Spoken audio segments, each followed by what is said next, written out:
Namaskar. Welcome back to the channel, and we are here to continue our introduction on calcium given in the chapter Calcium and Phosphorus Metabolism, which includes the lecture given by Mr. W. W. Payne during 1957 and 1958 in Institute of Neurology, National Hospital, Queen Square. This book was first published in 1959, so the information contained here is related to that era only, 1940s, 1950s. Okay, so let's continue.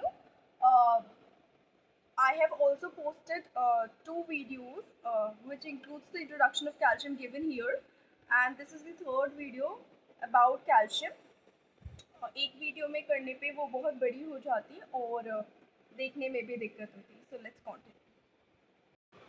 तो last video को हमने tetani शब्द पे छोड़ा था और tetani को describe करने के लिए या उसको इंट्रोड्यूस करने के लिए जो इस चैप्टर के ऑथर ने उन्होंने मिस्टर वेस्ट की तैयार की हुई रिपोर्ट यूज़ की थी। मिस्टर वेस्ट ने कुछ एक्सपेरिमेंट्स किए थे जिसकी एक्सपेरिमेंटल ऑब्जर्वेशंस की उन्होंने एक रिपोर्ट तैयार की थी। उसमें उन्होंने जो टेटनी के मैनिफेस्टेशंस हैं यानी जो टेटनी के साइंस एंड सिम्टम्स हैं उनको तीन चीज़ों में डिवाइड किया था। पहला है टोनिक कॉन्ट्रैक्शंस, दूसरा है क्लोनिक कॉन्ट्रैक्शंस और तीसरा है फिब्रिलरी मसल कॉन्ट्रैक्शंस। अब उन्होंने कहा कि जो स्पाइनल पाथवेज हैं और उसकी भी हायर पाथवेज हैं उनका इंटैक्ट रहना ज़रूरी है for tonic and clonic contractions to occur. लेकिन फिब्रिलरी मसल कॉन्ट्रैक्शंस में होता क्या है कि वो मोटर नर्व के सेक्शन के बाद भी यानी मोटर नर्व के कटने के बाद भी 24 से 48 घंटे तक हो सकते हैं और उसमें यही कंडीशन रहती है कि जो मसल्स हैं वो इंक्रीज इलेक्ट्रिकल हाइपर एक्साइटेबिलिटी में उस 24 से 48 घंटे के दौरान रहती हैं। फिर ग्रेजुअली मसल जो है स्पॉन्टेनियस एक्साइटेबिलिटी उनकी सीज हो जाती है यानी ख़त्म हो जाती है। तो ये ऑब्जर्वेशंस जो है आज की टेटनी डेफिनेशन से उससे मिलती है। टेटनी क्या है एक्चुअली में? It is basically a symptom that involves involuntary muscle contractions and overly stimulated peripheral nerves. तो मैन में भी जो मैनिफेस्टेशंस है टेटनी की वो सिमिलर ही रहती हैं और ऑब्जर्व की जा सकती हैं। और carpopedal spasm is one of the most common things जिसमें हम टेटनी की मैनिफेस्टेशंस ऑब्जर्व करते हैं। ये भी ऑब्जर्वेशन का पार्ट रहा है काफ़ी एक्सपेरिमेंट्स के कि जब calcium level serum calcium level कम होती हैं और आज की इंफॉर्मेशन के अकॉर्डिंग 50% से कम होती हैं तो नर्वस टिश्यू हाइपर एक्साइटेबल हो इसके चांसेस ज़्यादा होते हैं और उसकी वजह से जो यंग लोग हैं उनमें कन्वर्जन्स होने के ज़्यादा चांसेस रहते हैं। और इसी तर्ज पे जो इन्फेंट्स में सीरम कैल्शियम लेवल लो होने की वजह से टेटनी के जो सिम्टम्स हैं वो या टेटनी की जो मैनिफेस्टेशन है वो कन्वर्जन्स के रूप में ज़्यादा आएगी रेदर देन कार्पोपीडल स्पैज़म के रूप में।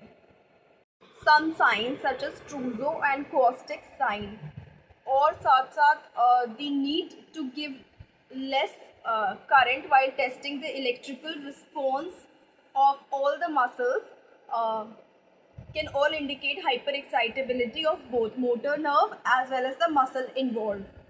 ट्रूजो साइन क्या होता है? तो ट्रूजो साइन में कार्पोपीडल स्पैज़म देखा जाता है यानी twitching of hand and feet muscles देखी जाती हैं। कब? जब स्फिग्मोमैनोमीटर से इन्फ्लेट करके सिस्टोलिक ब्लड प्रेशर से ओवर 20 mmHg अप्लाई किया जाता है उसको इन्फ्लेट करके आर्म पे 3 मिनट्स के लिए, तब हमें जो कार्पोपीडल स्पैज़म्स देखने को मिलते हैं वो ट्रूजो साइन होता है और 1 to 4% of the cases of hypocalcaemia में ये देखने को मिलता है।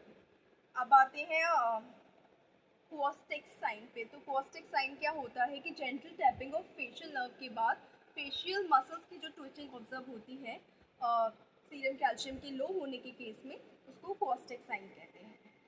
जो टेटनी कंडीशन है उसका एक कॉज तो हमने देख लिया कैल्शियम डेफिशिएंसी होता है, लेकिन उसके बाद भी बहुत सारे कॉजेज़ हो सकते हैं जैसे कि magnesium deficiency, vitamin D deficiency, parathyroidectomy, hypoparathyroidism, a high sodium phosphate intake in the diet, the intravenous injections of large quantities of sodium phosphate or sodium citrate, overventilation of the lungs, and alkalosis. Magnesium deficiency as a cause of tetany reveals an interesting contrast between the antagonism of calcium and magnesium, which occurs in the first stage of transmission of impulses at the synapse, and the similarity of the effect of calcium and magnesium on the excitability of the muscle itself.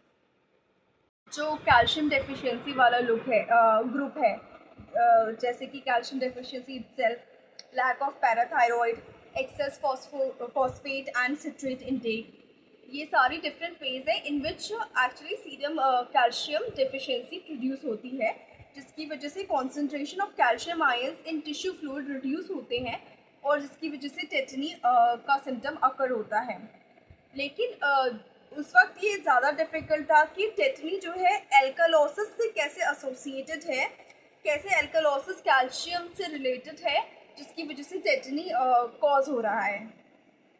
उन्होंने अंदाज़ा लगाया कि हो सकता है कि hydrogen ion concentration का decrease होना जो है ionisation of the various calcium complexes को भी डिक्रीज करती हो जो सीरम में होता है। तो जो लार्जेस्ट कॉम्प्लेक्स है combination of calcium with protein, उसमें हम एक्सपेरिमेंटली देख सकते हैं कि जब पीएच ऑल्टर किया जाता है विद इन नैरो लिमिट्स, मतलब उतनी ही लिमिट्स में जिसमें कोई डिजीज़ में टेटनी प्रोड्यूस हो रही है, उतनी ही लिमिट्स में जब पीएच ऑल्टर किया जाता है तो उस कॉम्प्लेक्स को स्टडी करके हम ये दिखा सकते हैं कि sufficiently large change in equilibrium between ionic calcium and protein bound calcium present होता है जब पीएच ऑल्टर होगा।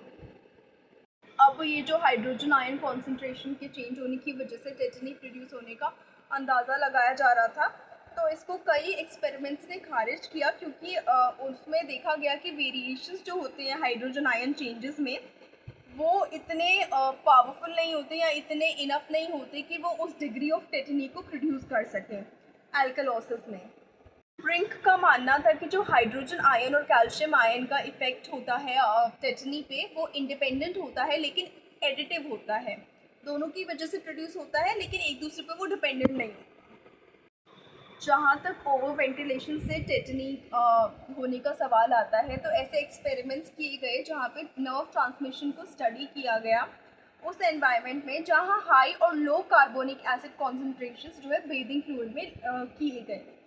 उससे क्या होता था कि जो ट्रांसमिशन ऑफ नर्वस इम्पल्सेस हैं वो इफ़ेक्ट होते थे जब कार्बन डाइऑक्साइड टेंशन जो है चेंज होती थी, और उसके सिवाय जो कार्बन डाइऑक्साइड के अपने इफ़ेक्ट्स होते थे on ionisation of calcium and pH, वो भी जो है टेटनी प्रोड्यूस करने के केपेबल थे। साथ साथ लोअर कार्बन डाइऑक्साइड टेंशन जो है इंक्रीज एक्साइटेबिलिटी कॉज करती है, ये भी देखा गया, और इसी वजह से ओवर वेंटिलेशन में जो है टेटनी का होना देखा गया। तो जो ये टेटनी में अनैच्छिक मांसपेशियों का संकुचन हो रहा है, संकुचित हो रही हैं या कॉन्ट्रैक्ट हो रही हैं, या फिर अनैच्छिक पेरिफेरल नर्व्स का उत्तेजन हो रहा है, एक्साइटेबल हो रही हैं, वो पोटेशियम की डिप्लीशन में एल्कालोसिस के साथ कैसे होती हैं, वो ये कार्बन डाइऑक्साइड वाले एक्सपेरिमेंट से या कार्बोनिक एसिड कॉन्सेंट्रेशन वाले एक्सपेरिमेंट से समझने में आसान हो जाता है। बहुत सारे एक्सपेरिमेंट्स में ऐसा दिखाया गया है कि जब पोटेशियम और कैल्शियम दोनों फॉल हो जाते हैं, दोनों की लेवल्स कम हो जाती हैं, तो एक्साइटेबिलिटी ऑफ नर्व में कोई चेंज नहीं आता।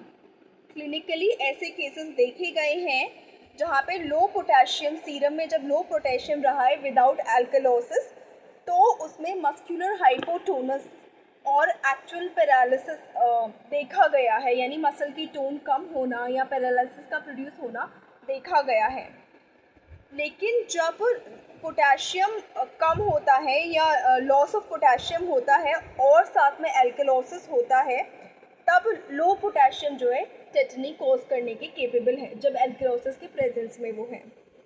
और इसके लिए ऑथर ने एग्जाम्पल्स इलस्ट्रेट किए हैं केसेस के फॉर्म में, जिसको हम नेक्स्ट वीडियो में ऑफ कोर्स डिस्कस करेंगे, और इस वीडियो में इसलिए नहीं करें बिकॉज अगेन इसकी लेंथ बहुत बड़ी हो जाएगी और वो सुनने में और डिफ़िकल्ट रहेगा सुनने में और समझने में। 2-3 केसेस जो ऑथर ने दे रखे हैं उसको या तो हम सेपरेट वीडियोस में डिस्कस करेंगे या अगर एक ही वीडियो में आ जाते हैं तो उसमें डिस्कस करेंगे। So thank you so much for watching this video. Please like the video, subscribe to the channel and share your opinions in the comment section and also share this video. Thank you so much. Take care. Bye bye.